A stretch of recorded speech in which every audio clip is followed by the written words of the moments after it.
Mr. Harold Grayson was a name whispered in hushed tones by students, teachers, and even the janitorial staff at St. Augustine High School. His classroom, room 213, was infamous for its suffocating silence, broken only by the rhythmic tapping of his wooden ruler against the blackboard or the sharp crack of chalk snapping under pressure.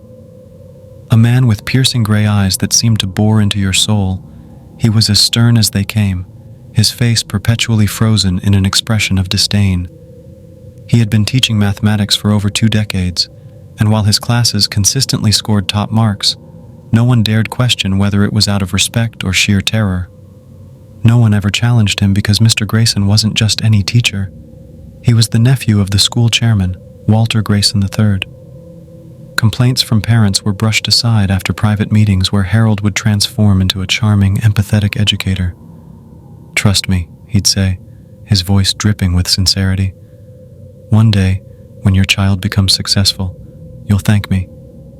And somehow, every parent left feeling reassured, though deep down, they couldn't shake off the unease. But there was something darker about room 213, something no one spoke of openly. Over the years, rumors swirled among students about strange occurrences during late-night study sessions. Whispers echoed through empty hallways near the math wing. Shadows moved on their own behind frosted glass windows. Some claimed to hear faint cries coming from within the locked room after hours. Yet, these tales were dismissed as teenage exaggerations, until Emily Carter arrived. Emily was new to St. Augustine, having transferred mid-year due to her father's job relocation. On her first day, she walked into room 213 wearing a nervous smile, clutching her notebook like a lifeline. She didn't know what awaited her.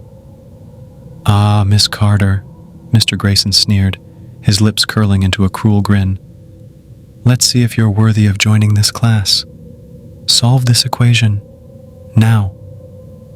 Without waiting for her response, he scrawled a complex calculus problem across the board so quickly that chalk dust billowed around him like smoke. The entire class held their breath, watching Emily fumble nervously with her pencil. When she hesitated, his tone turned venomous. "What's wrong? Too dumb to handle numbers? Perhaps you should have stayed at your old school." Laughter bubbled up inside some students but died instantly when they saw the cold fury in his eyes. No one dared laugh outright, not even the troublemakers. This infuriated Mr. Grayson further. For once, his humiliation tactics hadn't worked completely. That evening, as the sun dipped below the horizon, casting long shadows over the school building, Emily sat alone in the library, trying to make sense of the day's events. Her heart still raced whenever she thought of those icy gray eyes boring into her. As she packed up to leave, she noticed something peculiar. Room 213's door was slightly ajar. Curiosity tugged at her despite the knot forming in her stomach.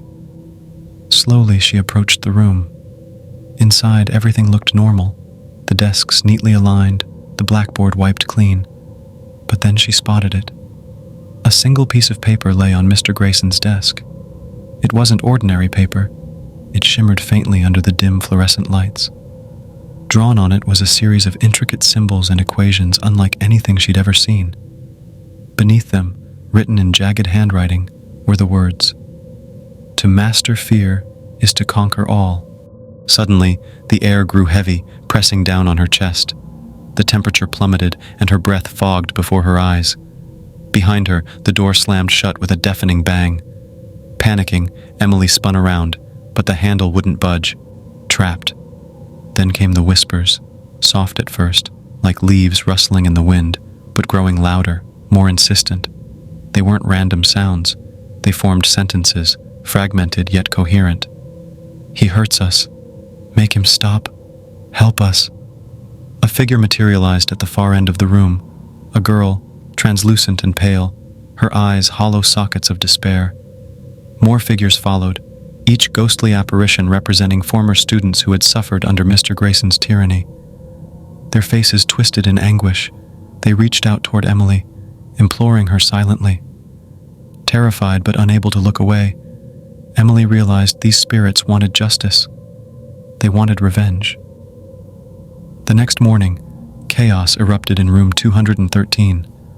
Students filed in to find Mr. Grayson pacing furiously, muttering to himself. Books flew off shelves without explanation. The blackboard filled itself with frantic scribbles. "You will pay." When he tried to erase them, the chalk snapped in his hand, leaving bloody scratches on his palm. He screamed, clutching his injured hand, but no one came to help. Even the other teachers avoided the area, claiming they heard unearthly wails emanating from the math wing. Over the following days, the hauntings escalated. During class, chairs scraped across the floor on their own, trapping students beneath them. Test papers burst into flames moments before being handed out. Once, a student swore they saw Mr. Grayson levitate briefly before crashing back onto his desk, unconscious. Desperate, he called in a priest to perform an exorcism. But as holy water splashed against the walls, the symbols from the mysterious paper reappeared, glowing red-hot. The priest fled, pale and trembling, muttering prayers under his breath. Finally, one stormy night, Mr. Grayson returned to room 213 alone, determined to confront whatever force tormented him. Armed with a flashlight and a crucifix, he entered the darkened classroom. At first, nothing happened. Then, slowly, the ghosts appeared again, dozens of them, crowding around him, their voices rising in a cacophony of rage and sorrow. "You broke us," one cried. "You stole our joy," another accused. "You made us hate ourselves," a third shrieked. They surged forward, enveloping him in icy tendrils. Memories flooded his mind, every cruel word, every act of intimidation, every tear shed by his victims. He relived them all, amplified tenfold. By dawn, he emerged from the room a shell of a man, his hair white, his eyes vacant. He resigned immediately, muttering incoherently about the numbers and their revenge. Room 213 remains sealed to this day, its door chained shut. Occasionally, maintenance workers report hearing faint scratching sounds coming from within, along with the distant echo of laughter, not cruel, but joyful, as if the spirits have finally found peace. As for Mr. Grayson, he vanished from public life entirely. Rumor has it he lives in isolation, haunted not by external forces but by the ghosts of his own making.